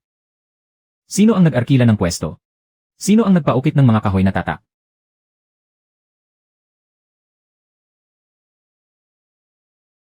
Magbenta ka ng sarili mong paninda. Magbaba ka ng presyo. Wala akong pakialam. Pero ang gamitin ang pangalan ko. Para magbenta ng basurang produkto. Hindi pwede. Basket lang ang nasira. Pero ang reputasyon ko ang sinisira mo. Una, itigil mo ang pagbebenta ng mga peking produktong ito. Alamin mo kung ilan ang nabenta. Bawiin mong lahat ang mga yon. Pangatlo, ibalik mo ang pera ng mga nakabili ng sirang produkto. Pang-apat, magpaskil ka ng paliwanag sa rehistrasyon ng pamilihan. Sino ka para utusan ako? Hindi ka niya inuutusan. Ito ang patakaran sa pamilihan. Sun Yankyu. Huwag kang masyadong magmalaki. Kapag gumawa ka ulit ng kalokohan, iimbestigahan ko ulit ito. Hanggang sa hindi mo na magawang manghimasok. 7 ang nabenta. 5 na ang nabawi. 2 na lang ang natitira. Patuloy na magpapaskil ng anunsyo ang pamilihan. Dapat ay pinagalitan natin siya sa tapat ng bahay niya buong araw. Buong araw na pagalitan. Magiging palabas lang yan para sa iba. Ngayong nagpakita tayo ng ebidensya. Doon palang malalaman ng lahat kung sino ang dapat paniwalaan. Isang kahoy na may tatak. Isang nakatagong may kulay na sinulid. At isang resibo ng paghahatid. Dapat magkatugma ang mga numero sa tatlong ito. Sino ang naghabi? Sino ang nag-inspeksyon? At kung kanino ibinenta? Lahat ay maaaring suriin. Ibalik ang bayad. Nairehistro na ng bayan ang gawaang yansyan. Sa listahan ng pamilihan. Nakita na ng kooperatiba ng bayan ang inyong mga produkto. At gusto nilang umorder ng 200 piraso. 200 piraso. Hindi magkakasya rito sa bakuran. May mga kondisyon din silang hiningi. Dapat ay may permanenteng pagawaan. Dapat regular ang paghahatid ng produkto buwan-buwan. At kailangan din ng garantiya sa produksyon mula sa baryo. May bakanting imbakan ng palay sa silangan ng baryo. Na maaari naming iparenta sa inyo. Ang imbakan ng palay sa silangan ng baryo, maaari naming iparenta sa inyo. Ang imbakan ng palay sa silangan. Saan pa tayo makakahanap ng ganoong kalaking lugar? Hindi ba tamang-tama ito? Ang imbakang iyon. Hindi mo maaaring rentahan. Kalahating taon na ang nakalipas. Nagbayad na ako ng deposito. Ang karapatang gumamit ng imbakan ng palay ay sa akin. Direktor Tang, nakarehistro ba sa baryo ang papel na ito? Hindi ko pa nakikita yan.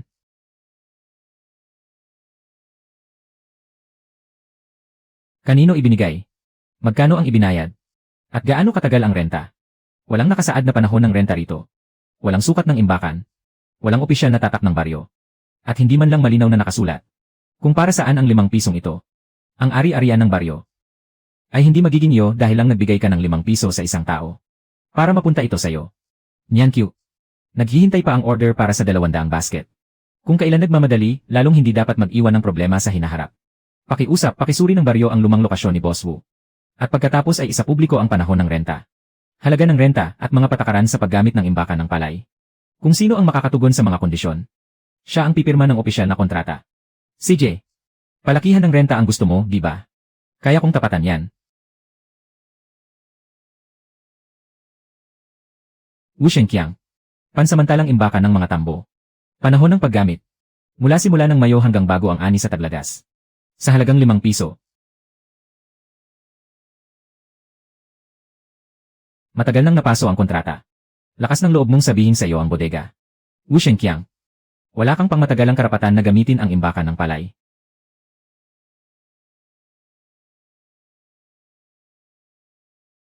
Walang kinikilingan. Walang pag-aawayan. Bukas na pagpapaupa. Kung sino ang karapat-dapat. Siya ang pipirma ng opisyal na kasunduan. Walang bisa ang salita, dapat nakasulat sa papel. Ngayon, nakalatag na ang lahat sa harap natin. Sa harap ng lahat. Kailangan pa rin tingnan kung sino ang may pambayad. Maraming taon nang bakante ang lugar na ito. Ang sinumang upa rito ay dapat mag-asikaso sa pang-araw-araw na pagpapanatili nito. Masyadong mahalumigmig dito. Madaling mabasa ang mga tambo kapag pinasok dito. Gagamitin ko ang bodega para sa mga paninda. Ano namang pakialam kung may kaunting tulo. Lugar para sa mga tapos na produkto. Ako ang bahalang mag-ayos ng bubong. Magkumpuni ng 2 bintana. At magtayo ng 6 na salansan ng patuyuan. Hahatiin ko ito sa lugar ng hilaw na materyales. Lugar ng paghahabi at lugar ng tapos na produkto. Sa unang taon, kukuha muna kami ng 8 permanenteng tagahabi. Magbabayad ako ng 15 piso kada taon. Mas mataas ng 3 piso kaysa sa kanya. Ano pang ipinaglalaban mo? 200 piraso. Mayroon pa akong kasunduan para sa karagdagang 200 pirasong order. Kapag pumasa sa inspeksyon ang gawaan, pipirma na ng kontrata ang kooperatiba. At magbabayad ng 20% paunang bayad. Sa anong karapatan mo ibabawas ang pampaayos ng bahay sa upa? Dahil kapag naayos na ang gusali, pag-ari pa rin ito ng baryo. Pagkatapos ng 3 taon, hindi naman namin madadala ang bubong. At hindi rin namin madadala ang mga bintana. Ang gawaan din yan Q. Ay makakatulong sa mga taga-baryo na kumita ng pera. Ngayon, magbutuhan tayo ayon sa patakaran ng baryo. Ang imbakan ng palay ay ipapaupa sa gawaang Yanshan. Sa loob ng 3 taon. Ang bodega ay pag-ari ng buong baryo. Mayroon lamang tayong 3 taong karapatan na gamitin ito. Walang sinuman ang maaaring gumamit ng bodega para ipambayad sa sariling utang. O basta nalang ilipat ito sa iba ng walang pahintulot. Kailangang isulat ang tuntuning ito. Simula sa araw na ito. Isa na itong gawaan. Ngunit hindi ito sa akin lang. Hindi maaaring alisin ang tahilan na ito. Guguho ang bubong kapag inalis iyan. Kung ganoon, paano tayo gagawa ng lagusan ng hangin? Maglalagay tayo ng matataas na bintana sa magkabilang gilid. Ako na ang gagawa ng mga kahoy na kwadro. Ako naman ang maglilinis. Marami namang paraan para magawa iyan. Dapat malinis ang lahat kapag ibinigay kay Mang Gyu. Babayaran ang sahod gaya ng dati. Magkano ang kahoy? Magkano ang mga tisa? Ilang tao ang dumarating araw-araw? Isulat mo ang lahat ng iyan. Talagang ayaw mong magsamantala sa kahit kanino. Kahit kaunti. Kapag tumanggap ka ng pabor kahit isang beses, magugulo na ang kwenta. Hindi maaaring idikit sa dingding ang mga hilaw na materyales. Dahil papasukin ito ng halumigmig. Lugar ng hilaw na materyales. Lugar ng paghahabi. Lugar ng tapos na produkto. Tandaan mong mabuti ang lahat ng ito. Maayos ang lugar. At malinaw ang pamamahala. 200 piraso ng matitibay na disenyo. Ihahatid sa 4 na pangkat. 50 piraso para sa unang pangkat. Susuriin pagkatapos ng 10 araw. Bigla ang binago ang mga sukat. Kailangang may nakasulat na kumpirmasyon ng maaga. Kailangang isulat ang dahilan ng pagbabalik. Walang problema sa kalidad. Hindi pwedeng basta-basta baratin ang presyo. Maaaring dagdagan ng 40 piso. Mga materyales, sahod at reserba. Walang sinumang pwedeng gumamit nito ng basta-basta.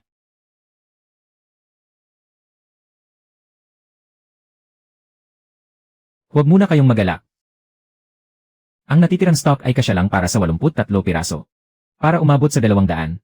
Kulang pa ng 117. Pwedeng bumili sa bayan. Ang mga tuyong tambo na makukuha sa bayan. Nareserba ko na lahat kahapon pa. Walang tambo. Isang bakanting bodega lang yang sayo. Isang bikis ng tuyong tambo. Sa dobleng presyo. Sun Hyun-kyu. Bibilhin mo ba o hindi? Hindi. Kailangang ihatid ang mga produkto pagkatapos ng 10 araw. Nasa kamay ko ang lahat ng tuyong tambo sa bayan. Unang batch ay 50 piraso. Kaya ng mga materyales natin ngayon na gumawa ng 83. Sa loob ng 10 araw. Hindi ko lalabagin ang kontrata. Kung hindi ka bibili ngayon, sa susunod na mga araw, hindi na lang doble ang presyo. Kung gusto mong hayaang amagin ang mga tambo sa bodega mo, kalayaan mo yan. Pero huwag mong asahang babayaran ko ang mga pakana mo. Talaga bang hindi tayo bibili? Hindi. Maraming pamilya sa baryo ang may tuyong tambo. Kaso kaunti lang. Ang iba ay nakatabi sa mga bigan ng bubong. Sahod, reserba. Kung ganoon, isa-isahin natin silang suriin. Isa-isahin natin silang suriin.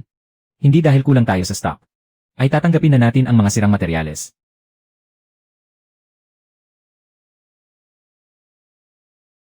Pwede ang isang ito. Masyadong marupok ang isa pa. Hindi na kailangang bayaran ang bikis na ito. Kunin mo na ito. Isulat mo pagbili. Unang klaseng tambo. Pasadong tambo. Hindi tinatanggap. May amag, insekto.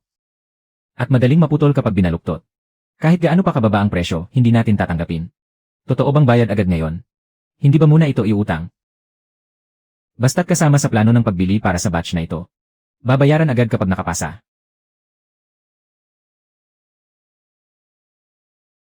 Unang klase. Dati, tinatantya lang ang presyo kada kariton. Walang kasing linaw nito noon. Dagdagan ko ng 2 barya kada bikis kumpara sa kanya. Kung gusto ng mga kanayon na ibenta sa'yo, hindi ko sila pipigilan. Lakas loob mo bang isusulat ang dami ng bibilhin? Ang pamantayan ng kalidad at ang petsa ng bayaran. Nang malinaw din. Bibili lang ng ilang bikis ng tambo. Kailangan pa ba ng kontrata? Utang na naman pala.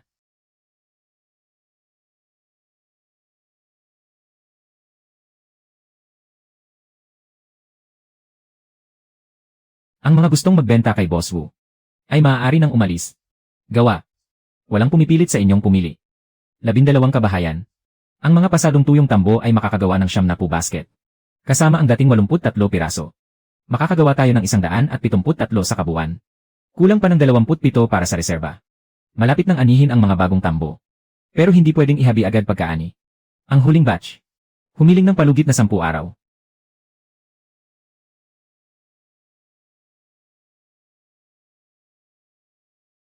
Mura ang basang tambo. At pwede ring madaliin ang gawa. Pero madali itong amagin kapag natapos. Mas gusto ko pang sabihin ng maaga ang mga problema. Kaysa isugal ang kalidad ng ating gawa. Palugit na 10 araw. Pero hindi magbabago ang presyo. Ang ibang mga batch ay hindi na pwedeng maantala. Sige, payag ako. Isulat natin ang tungkol sa palugit sa kontrata. At pipirma tayong 2. Talagang gusto mong nakasulat ang lahat ha? Kapag malinaw ang lahat. Panatag ang loob nating lahat.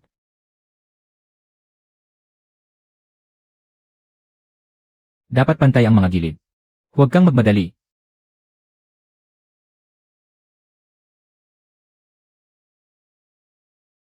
Sun Hyun-kyu. Ito ang sulat mula kay Gu Huaishan. Ano ang sabi ni Kuya Gu?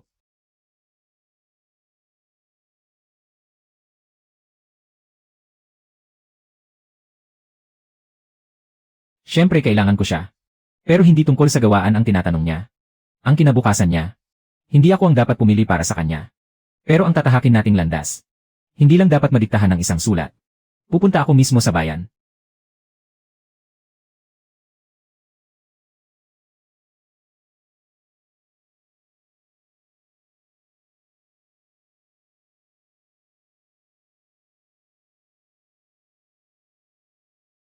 Kung sasabihin ko bang kailangan ka ng gawaan, babalik ka ba? Kung ganoon, hindi ko sasabihin. Babalik ako. Dahil hindi ito isang pagpipilian. Bakit? Para mo na ring ipinaubaya sa akin ang desisyon mong umalis o manatili. Kapag naging maganda ang buhay mo sa hinaharap, sasabihin mong para sa akin yon. Pero kapag hindi naging maganda, iisipin mo rin na baka ako ang naging hadlang sa'yo. Natatakot kasi akong hindi ka pumayag. Kaya tinanong mo muna ako kung kailangan kita. Magkano ba ang sahod mo buwan-buwan sa gawaan ng kahoy? 10 piso. Ang manatili sa bayan ay isang landas. Ang bumalik sa baryo ng Liuxi ay isa pang landas. Alin sa dalawa ang gusto mong piliin ko? Kahit wala ka, tatakbo pa rin ang ating gawaan. Pero gusto kong bumalik ka. Ang kailangan ko ay isang mamumuno sa gawaan ng kahoy. Pwedeng ikaw ang taong iyon. O pwedeng ibang tao. Pero ang gusto kong bumalik ay si Gu Huishan.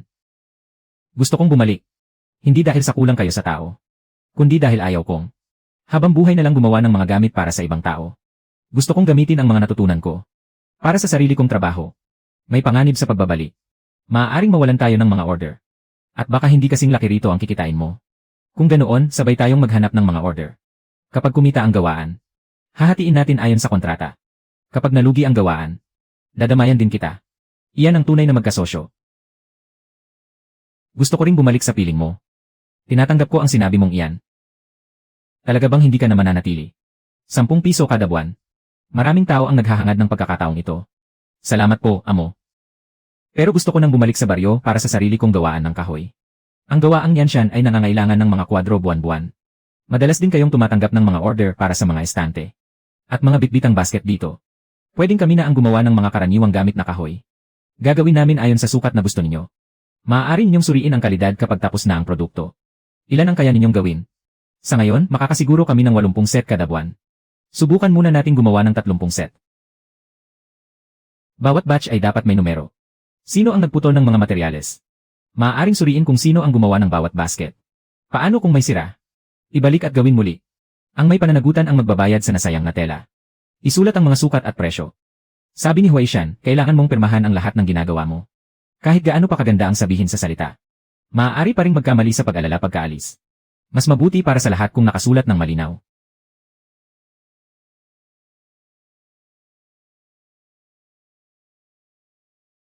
Bakit? Hindi ka na ba tinatanggap sa pagawaan sa bayan? Ako ang hindi na natili roon. Tinanggihan mo ang matatag na sahod na 10 piso. Para lang bumalik at makipagsapalaran kasama ang isang babae. Napakahusay mo talaga. Bumalik ako. Hindi para maging sandalan niya. Kahit siya lang sa gawaang Yanshan. Kaya pa rin niyang tapusin ang 200 order. Bumalik ako para sa sarili kong negosyo. May karapatan siyang tingnan ang bawat transaksyon. Kung may hindi kami pagkakaunawaan, pag-uusapan namin ng harapan. Hindi namin hahayaang ibang tao ang magdesisyon para sa amin. Ito ang salansanan na natutunan ko sa bayan. Hindi magkakapipian ang mga basket kapag inilagay rito. Masyadong mataas, yuyugyog kapag isinakay sa kariton. Kung gayon, lagariin ang isang palapag.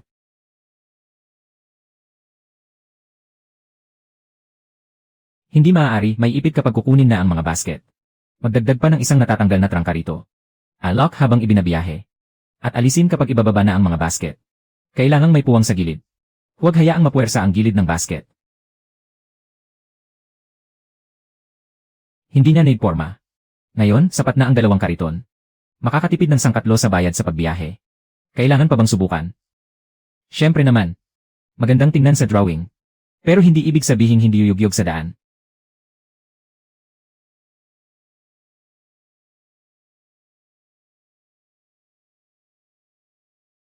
Ang bahaging ito ng daan ang pinakabako-bako. Tingnan natin dito.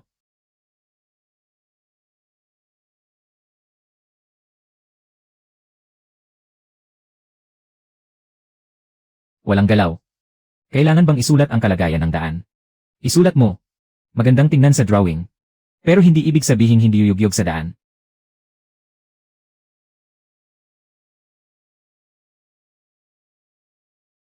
(010203) Ang ikatlong batch ay dinala rin gamit ang kahoy na salansan na ito.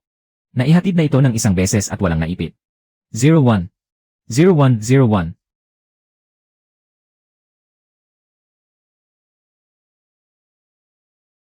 Pumasa ang ikatlong batch. 150. Lahat ay naihatid sa takdang panahon. May natitira pang huling 50 piraso. Gamitin ang mga bagong aning eswe. Suriin muna ang mga hilaw na materyales bago magsimula.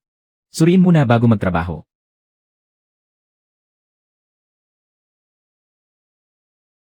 Tuyo na ang ibabaw.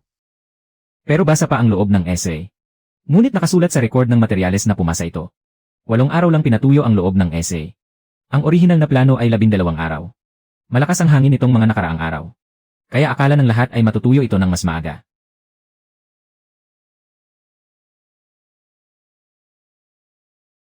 Apat na pong basket ang gumamit sa batch na ito ng essay.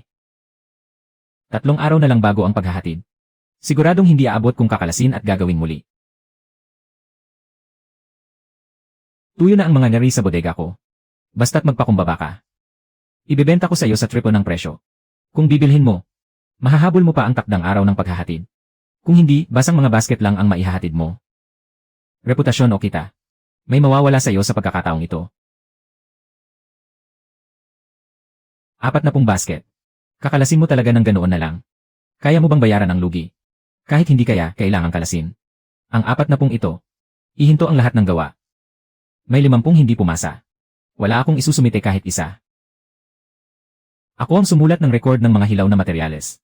Itinala ko ang batch na ito ng mga tambo bilang pasado. Narinig mo ba? Siya nga ang nagkamali sa pag-inspeksyon. Kulay, haba at amag lang ang nasa listahan. At mga baluktot. Walang nakasaad na antas ng halumigmig sa loob. Nag-inspeksyon si Xiaoman base sa listahan. Ang may mali ay ang pamantayan natin sa pagtanggap. Pumayag akong imbak ng maaga ang mga bagong tambo. Malakas ang hangin nitong mga nakaraang araw. Kaya akala ko sapat na ang 8 araw. Pumayag din akong simulan na ang paggawa. Kaya nasa akin ang responsibilidad sa pamamahala. Makakagawa ba ng 50 basket ang pag-amin mo sa mali? Hindi. Pero mapapaalis ka nito. Mga materyales na kailangang gawin muli. Hindi naman inamag ang mga basang tambo. Baklasin at patuyuin silang muli sa araw. Kapag nakapasa sa inspeksyon, maaari silang gawing maliliit na produkto. Hindi na maaaring isama ang batch na ito sa order na 200 piraso. 40 piraso ng hindi pa tapos na produkto. Hiwalay na kukwentahin ang oras ng pagbaklas. May bayad din ba ang pagbaklas ng mga basket? Hindi naman sila ang may kasalanan sa pag-rework. May bayad din ang pagbaklas ng mga basket. Mayroon. Pero sa susunod, kung sino man ang basta na lang gagamit ng mga hindi pa na-inspeksyong hilaw na materyales, hindi ito sasagutin ng gawaan para sa kanya. Pareho ang patakaran para sa lahat.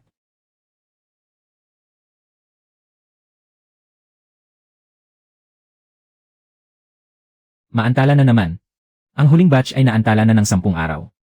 Ito ang nakita namin sa random na inspeksyon. Mga hindi pasadong hilaw na materyales. Ang 40 piraso na nayari na. Itigil muna ang lahat ng gawa. Kaya kong mag-deliver ng 50 piraso sa loob ng 3 araw. Pareho ang mga detalye at sukat. May numero ba ng batch? Paano naman ang 6 na buwang serbisyo sa pag-aayos? Paggawa lang ng basket, kailangan pa ba ng numero? Kaya kusa kong pananagutan ang pagkaantala nito. Pakiusap, bigyan niyo pa ako ng 5 araw. Ang mga malulugi dahil sa pagkaantala ay ibabawas sa huling bayad base sa kontrata. Palugit na 5 araw. Kulangin lang ng isa sa 50. Hindi ko tatanggapin ang lahat. Boss Wu. Ang mga tambo na triple ang presyo. Itabi mo na lang sa sarili mo. Hindi natin pwedeng hulaan lang ang pagmamadali sa mga order. Masyadong mahigpit ang pagkakatali. Kaya hindi matutuyo kailanman ang gitna.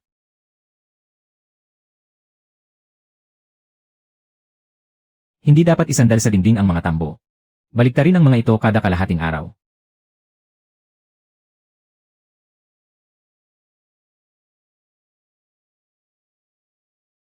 Pumili ng 3 tali para gawing sample.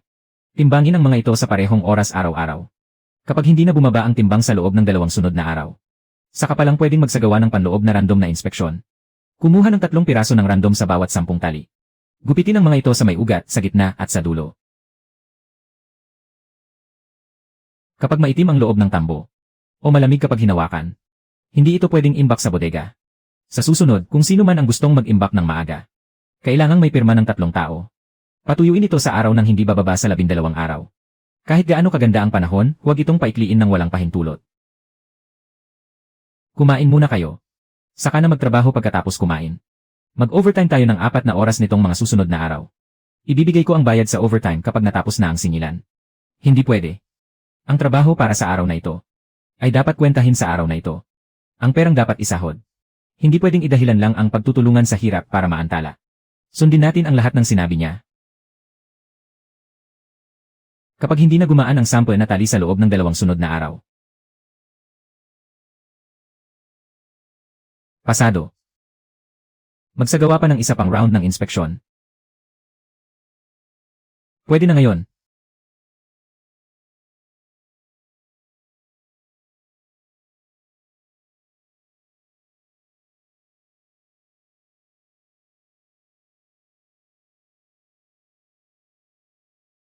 Maluwag dito. Sukat, kahoy na kwadro, hawakan, numero. Uri ng kahoy.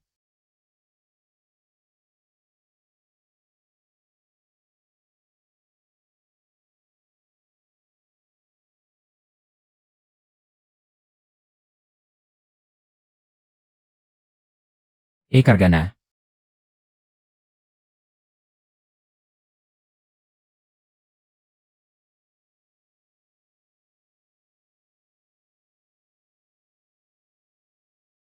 Huling 50 piraso. Gawing muli ang lahat.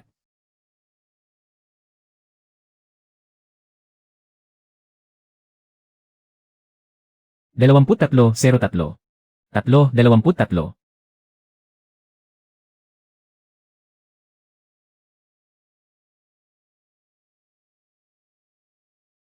Pumasa ang ikalima. Naihatid na lahat. 200 piraso. Walang kulang kahit isa. Ibabawas ang multa sa pagkaantala. Ang natitira ay bayad ng buo. Dapat lang bawasan. Plano ng kooperatiba na magdagdag ng permanenteng estante para sa mga natirang produkto. Sa susunod na taon, maaari na tayong mag-supply kada quarter. Kailangan muna nating kalkulahin ang dami ng magagawa natin. Hindi natin pwedeng dahil lang sa malaking order. Ay mangako na lang ng basta-basta. Aantayin ko ang plano ninyo.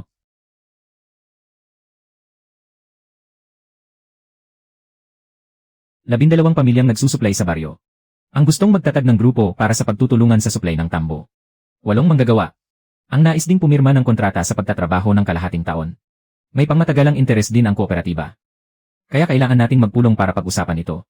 Ang mga libro ng kwenta, tatak at ang responsibilidad ng bawat isa ay dapat munang isulat ng malinaw. Ang unang kasunduan sa pagitan ng gawaang yansyan at ng kooperatiba. Para sa taunang supply, 80 piraso kada quarter. Pipirmahan muna natin para sa 2 quarter. Pagkatapos nito, magpapasya tayo batay sa dami ng magagawa. Bakit hindi na lang natin pirmahan ng maramihan ng sabay-sabay? Sa ngayon, ang gawaan ay kaya lamang gumawa ng ganitong karaming bilang ng may katatagan. Hindi ibig sabihin na mas maraming order ay mas mabuti. Ang pagtapos sa takdang oras at pagtiyak sa kalidad ang tunay na magandang order. 16 na pamilya ang sasali. Sama-samang magpapatuyo at sama-samang magpapasuri ng kalidad. Mapapasailalim din ba ang grupo sa pamamahala ni Nyan Q? Hindi. Ang grupo mismo ang pipili ng kanilang tagatala ng kwenta. Pumirma lamang tayo ng kontrata sa pagbili. Kung kaninong produkto, anong uri ng kalidad, at magkano na ibenta, ay dapat itala ng hiwalay ng bawat isa. Ang kontrata sa pagtatrabaho. Sa gawaan sa loob ng kalahating taon. Para sa 12 permanenteng manggagawa. Ang pangunahing sahod ay babayaran buwan-buwan. At may karagdagang gantimpala para sa mga produktong pumasa sa kalidad. Kung ito ay dahil sa problema sa proseso. O kung alam nang hindi maayos pero pilit pa ring isinama. Ang may pananagutan ang siyang mananagot. Ang mga bagong salta ay hindi pwedeng direktang humawak ng mga order. Kailangan muna nilang magsanay ng 7 araw. Pumasa sa 3 pagsusulit. Bago magsimulang gumawa. Si Maestra Layang ang mamamahala sa pagsasanay. At ang bayad sa pagsasanay ay bubukod ng kwenta. Mabuti naman kung ganoon. Kung gayon, kanino mapupunta ang tatak ng gawaang yansyan? Ang bilaran ng palay ay pag-ari ng buong baryo. At upahan natin ito ayon sa kontrata. Ang mga bilaran, lamisang pangkarpintero. At mga kagamitan sa paggawa ay pag-aari ng gawaang yansyan. Ang tatak mga disenyo. At ang pananagutan sa mga order. Ay magkasamang pamamahalaan namin ni Gu Huaishan. Pero lahat naman tayo ay nagtatrabaho sa gawaan. Bakit hindi sa ating lahat ang tatak? Magkaiba ang sahod sa pagmamayari. Nagbibigay kayo ng lakas paggawa. Kaya dapat lamang na makatanggap kayo ng sahod at gantimpala. Ang mga nagsusuplay naman ay nagbebenta ng tambo. Kaya dapat lamang na mabayaran sila para sa kanilang produkto. Kahit nagbigay ang baryo ng pambayad sa renta. At nag-ayos ng mga bahay. Hindi porket may sarili na tayong tatak, ay gagamitin na natin ang bodega ng baryo ng libre. Kung kanino ang pagmamayari, sa kanya dapat mapunta. Kung kanino ang pagmamayari, sa kanya dapat mapunta. Dapat hiwalay ang mga kwenta ng bawat panig. Itatala ito ng baryo bilang bengkel ng pagtutulungan sa paghahabi ng baryo ng liuksi. At ang gawaang yansyan ay tatakbo ng hiwalay. Simula sa araw na ito, opisyal nang ipatutupad ang patakaran.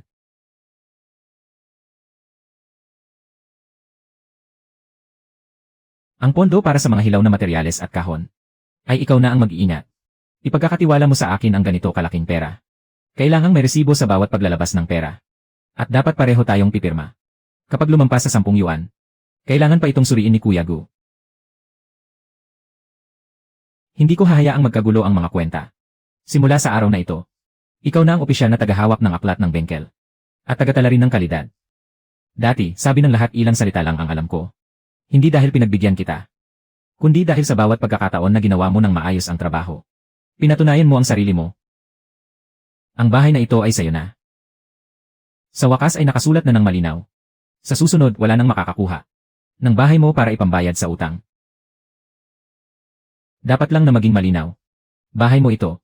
Walang kinalaman sa bengkel. At ang bahay ko ay akin pa rin. Kung saan tayo titira sa hinaharap. Pag-usapan natin. Kayong dalawa kong magplano ng buhay. Parang nakikipagnegosasyon lang. Hindi sa gusto kitang papasukin sa pamilya Gu. Para asikasuhin ang buhay ko. Gusto kong itanong sa'yo. Kung handa ka bang papasukin ako sa buhay mo? Pumapayag ka ba o hindi? Bigyan mo ako ng malinaw na sagot. CJ. Una. Kapag may problema, dapat magkasama nating pag-usapan. Pangalawa. Dapat malinaw kung kanino ang ari-arian. At dapat nakatala ng maayos ang mga gastusin natin. Pangatlo. Huwag mo nang sasabihin ako na ang bahala. Para lang ilihim sa akin ang mga bagay-bagay. Mayroon din akong isang hiling. Kapag may pinagdadaanan kang hirap, huwag mo akong itataboy. Kasunduan. Sa pagkakataong ito, hindi na natin kailangan ng kontrata. Ang buong bahay na ito ang saksi natin. Hindi pumasa sa kalidad. Hindi pwede to, Boss Wu. Hindi maaari, ibabalik ko ang 2 bikis na ito. Masyadong maikli ang mga isli na ito. Iuwi ko muna para patuyuin ulit. Ang natitirang 8 bikis ay pasado naman. Nailista na ang bayad. Para sa gawaang Yanshan. Pumasok na sa kwenta ang renta sa bodega. 35 yuan para sa 16 na pamilyang nagsupply. Lahat sila ay lumaki ang kita ngayong taon. May 6 pang pamilya na gustong sumali sa grupo. Dumaan muna sila sa pagsasanay. Bago natin kwentahin ang dami ng magagawa nila. Hindi natin pwedeng ibaba ang pamantayan dahil lang marami ang gustong sumali. Itatabi mo pa rin ito. Itatabi ko. Para paalalahanan ang sarili ko. Na hindi naman ako magaling noong una. At ngayon. Ang ngayon ay hindi pa ang dulo.